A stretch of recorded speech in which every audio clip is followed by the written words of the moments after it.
2020년 건설 시장, 이걸 두고 한쪽에서는 이제 회복된다는 희망 섞인 이야기가 나오고요. 다른 한쪽에서는 아직 멀었다, 더 큰 게 온다, 이런 우려 섞인 목소리가 동시에 나오고 있습니다. 과연 위기는 정말 끝나고 있는 걸까요? 아니면 전혀 다른 국면으로 접어들고 있는 걸까요? 오늘 저희가 이 자료들을 좀 뜯어보면서 그 진짜 속사정이 뭔지 한번 파헤쳐 보겠습니다. 자, 그래서 오늘 우리가 던져야 할 가장 핵심적인 질문, 바로 이거죠. 2026년 건설 시장, 정말 회복세에 접어들었다고 말할 수 있을까요? 숫자가 보여주는 겉모습이랑 그 뒤에 숨겨진 진짜 이야기를 한번 같이 따라가 보시죠. 일단 좀 희망적인 얘기부터 시작해 볼까요? 공식적으로 발표된 숫자들만 보면 와, 드디어 이 길고 긴 터널의 끝이 보이는구나 하는 기대감을 갖게 하거든요.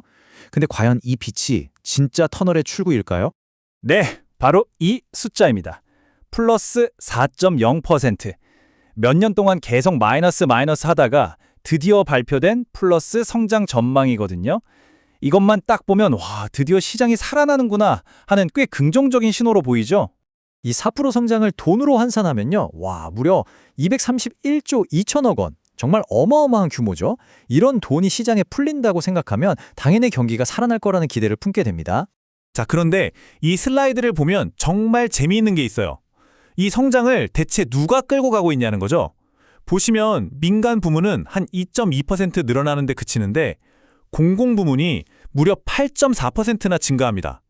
다시 말해서 GTX나 공항건설 같은 나라에서 하는 큰 사업들이 전체 성장을 견인하고 있다는 뜻입니다.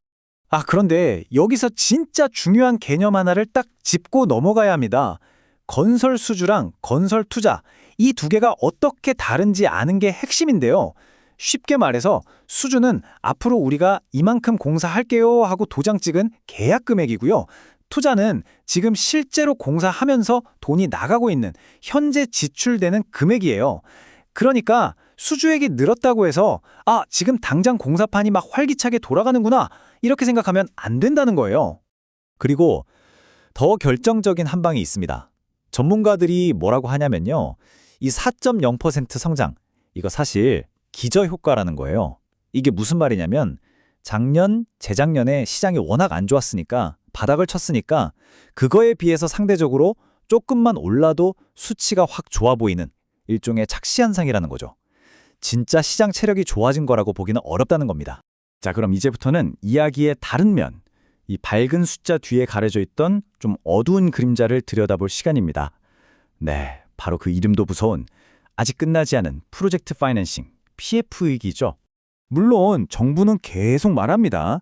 PF 리스크요? 그거 다 관리 가능합니다. 이렇게요. 시장을 좀 안심시키려는 거겠죠. 근데 과연 그럴까요? 현실은 좀 다릅니다. 사실 문제가 해결된 게 아니라 그냥 뒤로 밀어둔 거였어요. 수많은 PF 대출 만기를 그냥 연장 또 연장해 준 거죠.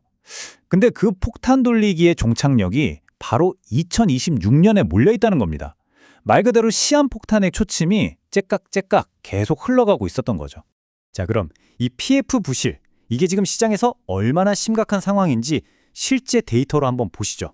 이 차트 하나가 지금 현실을 아주 적나라하게 보여주는데요. 경매나 공매 시장에 나온 PF 사업장들 중에 무려 26.6%, 그러니까 4곳 중 1곳 이상이 1년 넘게 아무도 안 사가는 말 그대로 악성 매물이란 뜻이에요. 심지어 한 번이라도 유찰된 곳까지 합치면 절반이 넘어요. 시장에서 그냥 외면받고 있다는 거죠. 더 큰 문제는요. 이런 부실 사업장이 줄어드는 게 아니라 오히려 계속 늘고 있다는 거예요. 불과 10달 사이에 경매, 공매 대상 사업장이 195개에서 236개로 늘었습니다. 정부가 구조조정을 한다고는 하는데 이 부실이 터져나오는 속도를 따라가지 못하고 있는 거죠. 이게 바로 그 현실을 보여주는 정말 뼈아픈 사례들입니다. 아니, 서울 한복판 이태원역 바로 앞 금싸라기 땅이요. 원래 626억짜리인데 363억까지 가격이 떨어졌는데도 3번이나 아무도 안 사갔어요. 부산에 있는 20층짜리 오피스텔은 무려 9번이나 유찰됐고요. 심지어 나주에서는 다 지어놓은 500실짜리 호텔이 4번이나 주인을 못 찾고 있습니다. 이게 뭘 의미하겠어요? 그냥 지방 얘기, 공사 시작도 안 한 곳들의 얘기가 아니라는 겁니다.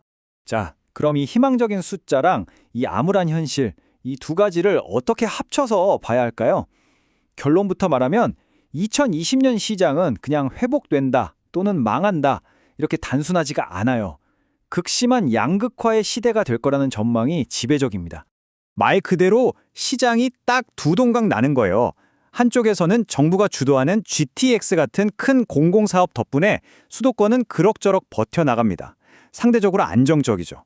근데 다른 한쪽에선 지방을 중심으로 미분양은 쌓여가고 PF 위기 직격탄에 맞은 민간 사업장들은 아예 첫 수업도 못 두고 쓰러지고 있는 거죠. 그러니까 우리가 맨 처음에 봤던 그 4% 성장, 이런 헤드라인 숫자만 보면 이런 속사정을 절대 알 수가 없는 겁니다. 자, 이제 정리를 좀 해봐야겠습니다. 오늘 우리가 본 데이터들을 다 종합해보면 결론은 꽤 명확해집니다. 네, 위기 아직 안 끝났습니다. 오히려 그동안 덮어뒀던 진짜 문제들이 수면 위로 드러나는 2라운드가 시작된 거죠. 그리고 이 싸움은요, 누가 더 오래 버티나 그냥 체력전, 버티기 싸움이 될 가능성이 아주 높습니다. 그렇다면 이 양극화된 시장 속에서 단순한 숫자 노름이 아니라 모두가 체감할 수 있는 진짜 회복으로 가려면 2026년 우리에게 정말 필요한 건 뭘까요? 이 질문을 여러분께 던지면서 오늘 분석은 여기서 마무리하겠습니다.